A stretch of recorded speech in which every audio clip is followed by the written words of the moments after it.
Hey everyone! In this video, I'm going to show you how to connect a Google Sheet to Power BI so you can keep your reports up to date automatically. First, open your Google Sheet and make sure your data is organized in a proper table format. Then go to File and select Publish to the Web. A pop-up will appear. Select the sheet you want to publish and click Publish.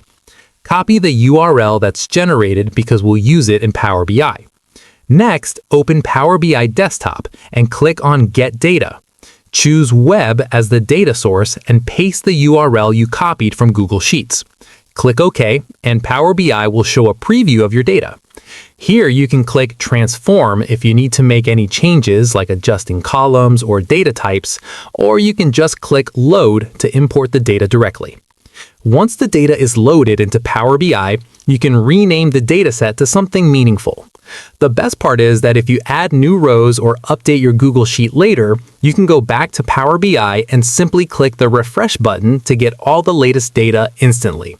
This keeps your dashboards dynamic and always up to date without manual imports.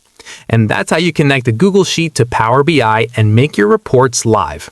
Don't forget to like this video, subscribe to the channel, and click the bell icon so you won't miss any future Power BI tutorials.